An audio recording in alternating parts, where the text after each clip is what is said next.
The Trump administration is trying to take advantage of the unaliving of Charlie Kirk to suppress free speech and intimidate Americans under the threat of imprisonment for expressing their First Amendment right. What's next? Political bear nation ready to dive, where opinions spark and the debates thrive. Hold on tight. Hey guys, I'm Brown Chubby Bear, and this is Political Bear Nation. In my lifetime, I've witnessed plenty of horrendous events. The Oklahoma City bombing, the 9/11 terrorist attacks, the Afghanistan and Iraq wars, the Great Recession, a global pandemic, the January 6th Capitol attack, countless and unnecessary school shootings. And through it all, I've always believed that Americans can overcome it, that the United States will come out stronger. But this time, I'm simply not sure. On September 10th, Charlie Kirk was unalived by a young 22-year-old white male named Tyler Robinson. Tyler was raised in an extremely conservative home. His family was described as being devout Mormon church members. Both parents, Matt and Amber Robinson, are registered Republicans. The family enjoyed the outdoors, camping, and had active hunting licenses. They really loved their guns. There are pictures of Tyler shooting guns that were just as big as he was. The gun that Tyler used to unalive Charlie Kirk was apparently his grandfather's. The right, not just MAGA influencers or politicians, but Donald Trump and J.D. Vance themselves have been trying to claim that Tyler Robinson was radicalized by leftist ideology, which led him to the belief that unaliving Charlie Kirk was the right thing to do, and that all Democrats are to be blamed for political violence. First, let's make one thing clear. Right-wing extremists are responsible for the majority of all political violence. If we look at all political violence statistically and exclude the September 11th attacks, the right wing is responsible for 63% of all political violence in the United States, and the left is responsible for just about 10%. Nonetheless, the Trump administration is using the death of Charlie Kirk to violate the Constitution and suppress not only free speech, but threaten legal action, including the arrest and prosecution for those that are not mourning Charlie Kirk appropriately. This is not the first time in history that this has happened. In fact, in 1930, we witnessed the same thing in Germany. Horst Ludwig Georg Erich Wessel was a member of the parliamentary wing of the Third Reich. He became a propaganda symbol following his unaliving in 1930.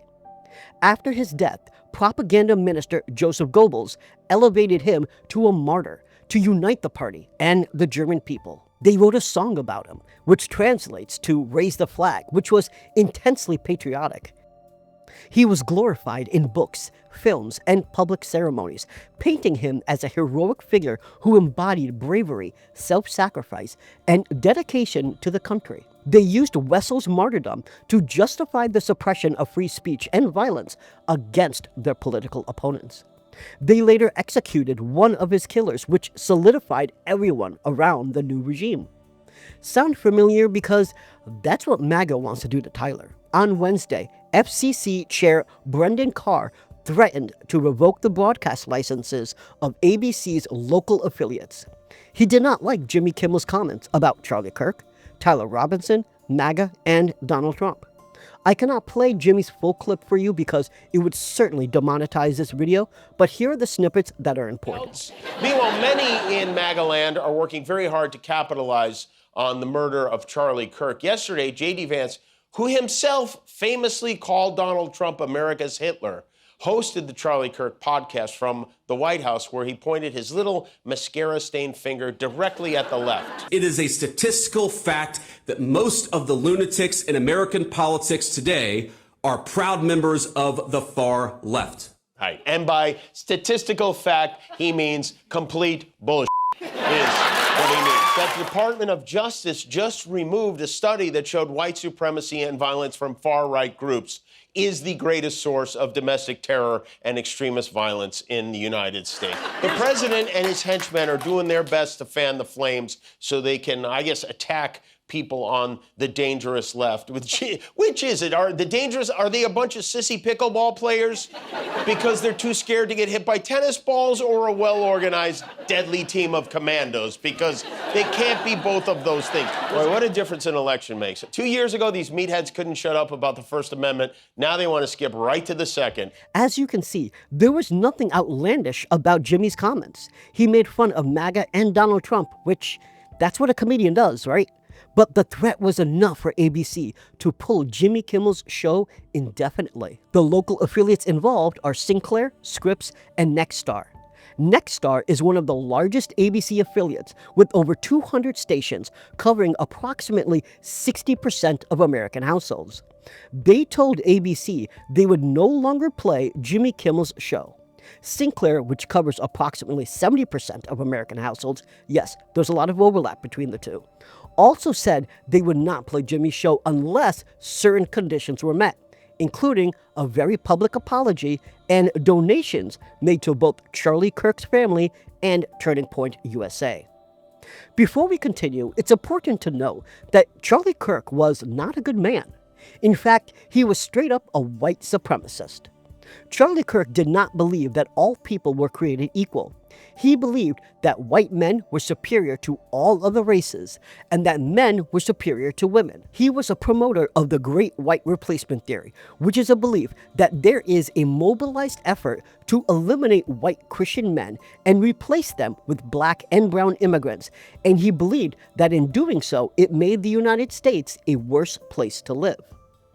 Here are just a few clips, and while you're watching, do me a favor and hit the like button, and please subscribe. It really helps me out a ton. What do the Palestinian pro-Hamas people have to do with the white liberal purple-haired jihadis, and then also with the La Raza folks with BLM? They all hate Christendom. They hate Western civilization. This is the Great Replacement Theory. Remember we talked about they want to replace white Anglo-Saxon Christian Protestants with Mexican Nicaraguans, with El Salvadorians. You have seen the result of the Great Replacement.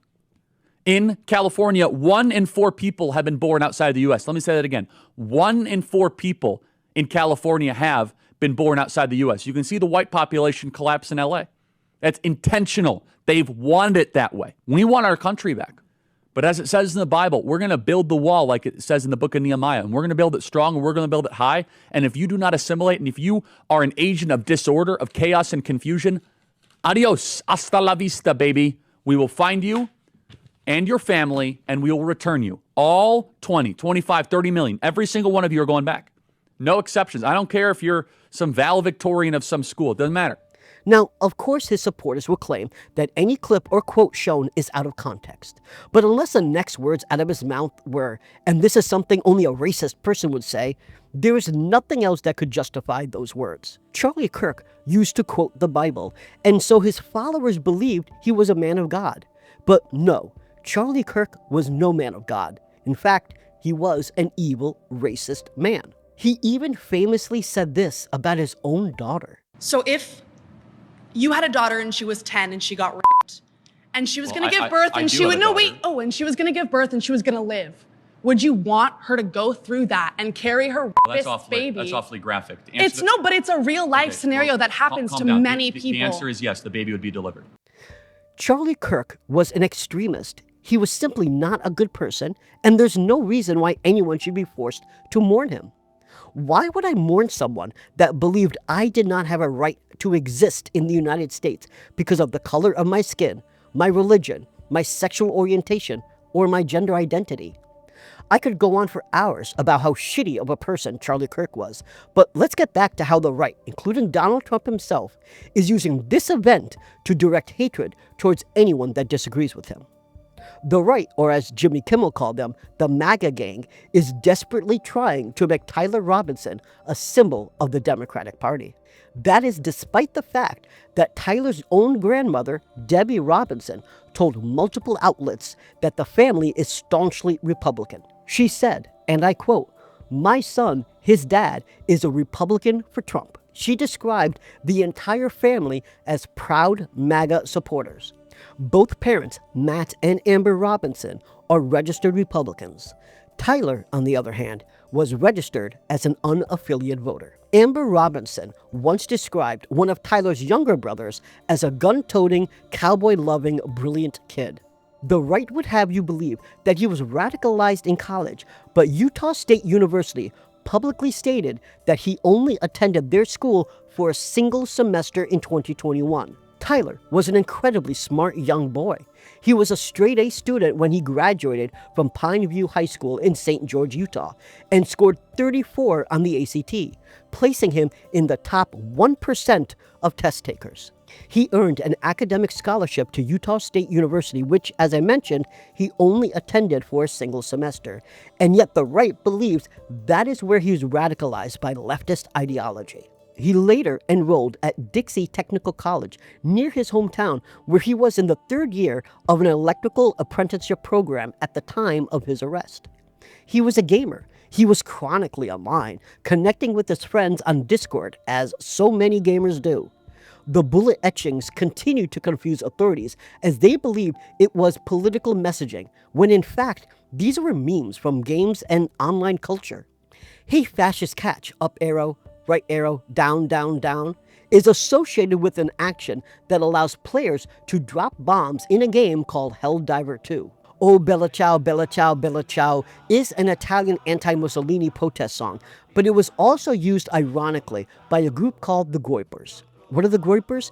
It was a group started by Nick Fuentes, a far-right political commentator and activist who hated Charlie Kirk because he wasn't far-right enough. If you've been to 4chan, you've seen Groyper memes. Groypers consider Charlie Kirk and Turning Point to be too moderate, specifically because of Charlie Kirk's tolerance of the Jews and more broadly, Charlie's support of Israel. Nick Fuentes is openly anti-Semitic and a white supremacist. He compared Jewish victims of the Holocaust to baked cookies. If you aren't familiar with the Groyper movement, here's a bit of an advertisement for what they stand for. Again, like before, I'm not showing the whole video because if I did, this video would be 100% demonetized. I am declaring a new Groyper war against the Trump campaign until we can figure out what the hell is going on. You have alienated us.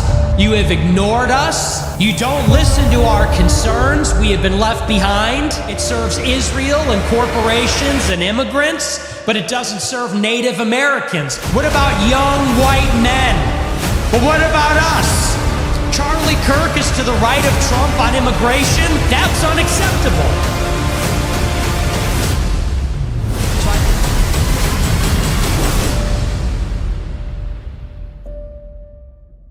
So the right is pushing the agenda that he's a leftist, and the left is pushing back and saying he was right-wing. The fact is that he was actually neither. He was apolitical. Ken Kippenstein did what other investigative journalists should have done. He talked to the people who knew Tyler the best, his friend group, the people in the Discord chat. Tyler was in a relationship with someone named Lance Twiggs. Tyler was bisexual, and Lance is in the process of transitioning from male to female. And that's what right-wing bigots like Nancy Mace are concentrating on. Not his Mormon conservative upbringing, not his gun-toting loving family, but his bisexuality and his trans partner. Now, let's be clear. Automatically being part of the LGBTQ community does not make someone dangerous. That is a ludicrous belief, considering less than 1% of all gun-related crimes can be associated to the LGBTQ community. One of Donald Trump's advisors, who is actually leading the charge on AI and surveillance with Palantir, is Peter Thiel, who happens to be gay. Trump has publicly stated that Thiel is brilliant. Trump said Peter Thiel has been one of the most influential donors and best advisors he's ever had. Trump also had positive words to say about Caitlyn Jenner, and back in 2016, he even criticized North Carolina's controversial bathroom bill that restricted transgender bathroom use, and said that if Caitlyn Jenner were to walk into Trump Tower and wanted to use a bathroom, she could use any bathroom that she chose. But Trump learned that MAGA loves bigotry, and he has now made all trans people the enemy.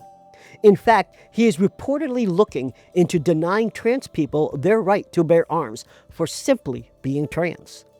Similarly, Charlie Kirk hated the LGBTQ community. He described transgender people as perverted and said accepting them was one of the most destructive social contagions in human history.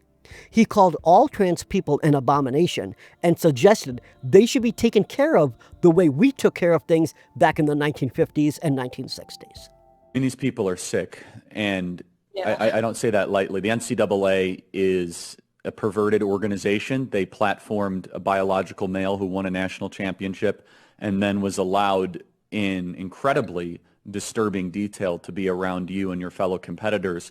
And again, I blame the decline of American men. This never should have been, someone should have just took care of it the way we used to take care of things in the 1950s or 60s. But so you have a young kid who grew up being extremely conservative in fucking Utah, and he's in love with someone now that Charlie Kirk believes should be executed. What's more is that Charlie goes to college after college after college to indoctrinate young students, telling them that if they are gay, bi, or trans, they are an abomination. Think about it for a moment. He was bisexual, but grew up knowing he could never tell his own parents about it because of his extremist and religious upbringing. His parents would have never accepted it, nor would his church. So he repressed it for years, and then he finally snapped. No, I don't condone what happened to Charlie Kirk, but I certainly will not mourn for him either. A lot of people expected the shooter to be black because Charlie Kirk has said some of the most heinous things imaginable about black people.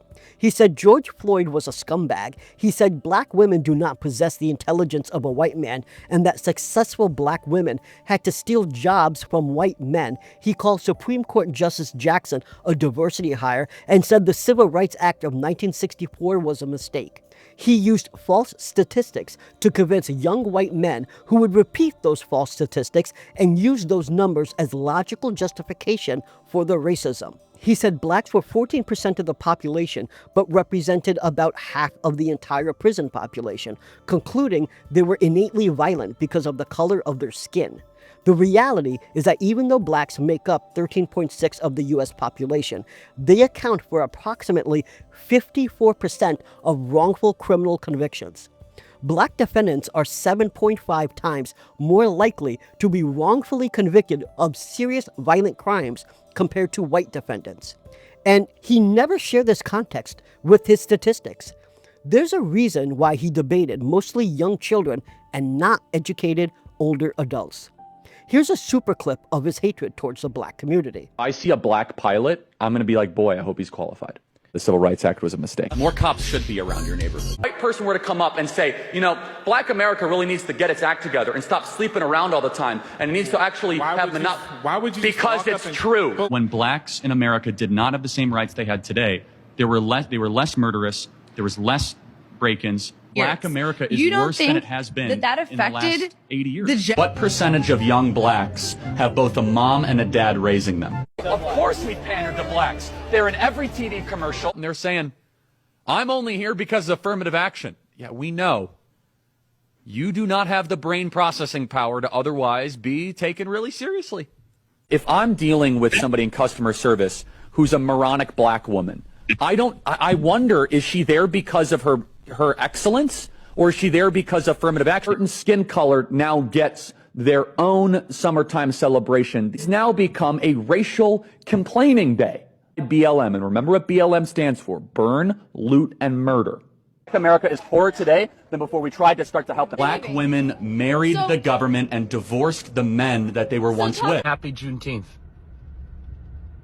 It should not be a federal holiday. Half of all prisoners are black. Exactly. So blacks commit more crime. They commit more murders. They commit more arsons. They commit more kidnappings. It's not a profiling when it comes to that. Blacks are far more likely to commit crimes than any other group. Systemic racism stuff is a bunch of rubbish. Instead, it's systemic bad choices. Do you feel that systemic racism isn't real? Of course not. And we decided to basically usher in the Civil Rights Act as a new anti-racist dogma, creed. And I find something fundamentally wrong with that. What would you say is the biggest non-issue that people make out to be a massive issue? Okay, great. So I would say, it's not a surprise what I'd say, racism.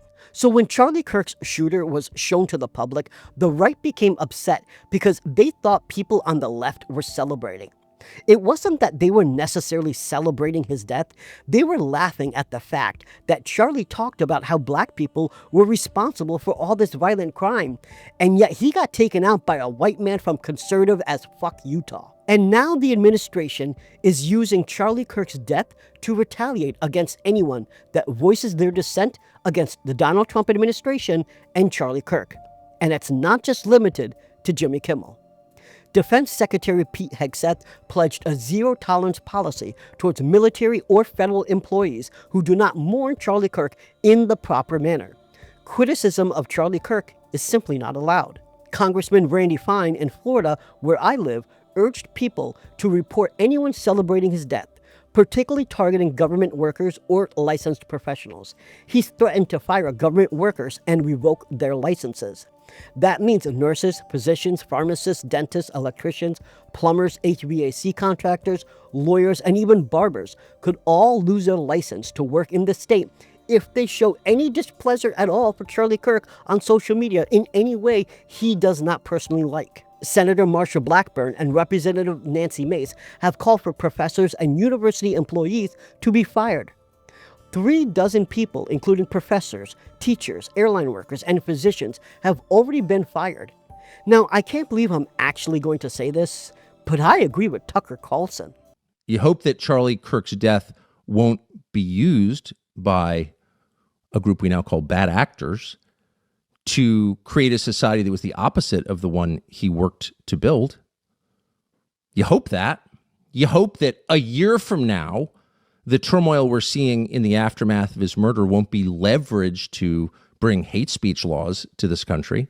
And trust me, if it is, if that does happen, there is never a more justified moment for civil disobedience than that, ever. And there never will be. Because if they can tell you what to say, they're telling you what to think. There is nothing they can't do to you because they don't consider you human. They don't believe you have a soul. A human being with a soul, a free man, has a right to say what he believes. So where do we go from here?